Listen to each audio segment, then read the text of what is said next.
Hi, I'm Jekka McVicar. I'm an RHS Vice President, RHS Ambassador for Health and Wellbeing through Horticulture, and I'm a herb farmer.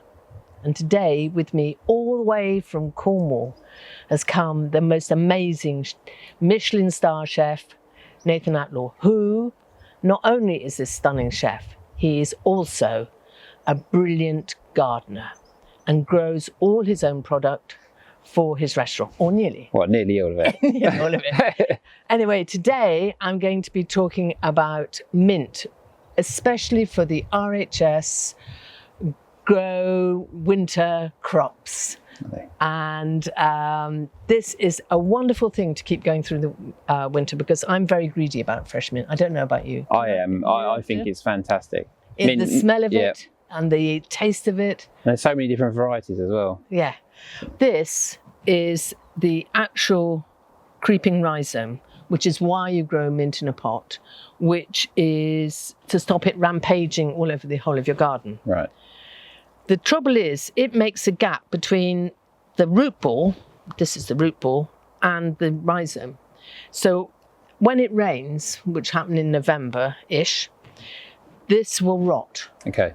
Now, I'm going to show you how the Victorians force mint for Christmas.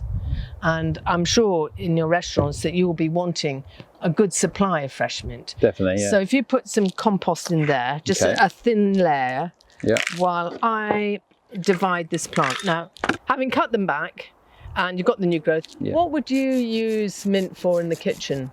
Well, I think this time of year, the winter time, I think it's something that can really liven up things like roasted root vegetables.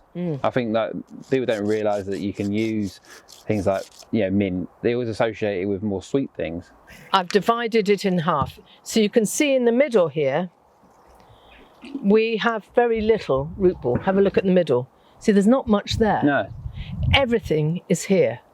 This is the engine of the plant. Right. So if you want to be lazy, all you do is then you put that in the middle of your pot, repot like this. But we want fresh mint for Christmas, so those are your labels. Okay. Because once you take the root off, look, do you see, you literally pull this off. When you do it roasting, do you add it just before you serve, or do you cook it? I do both. I put some in at the beginning and then I put some in at the end.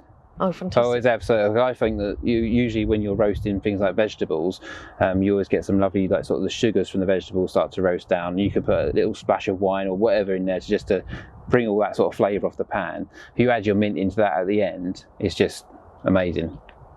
Fantastic. And then you pat it down with a hand, so it's all nice and flat. But I did this on the 7th of the 9th, and we are the 14th of the 9th today. Right. So exactly 7 days. And if you look carefully, you can see that it's already shooting. It's incredible, isn't it? I put this in, admittedly, in the glass house, not on heat. Okay. Literally just in the glass house. There you are. See, there it is. There's the root. And it's the root that is shooting. Isn't that just beautiful? So quickly as well. Yeah. It's incredible. That's at this time of year. Obviously, if you did this later on in the year, it would take longer, but I promise you it comes through. And if you don't have a greenhouse, then put it on your kitchen windowsill. If you did it in November, you would have fresh mint pickings for Christmas.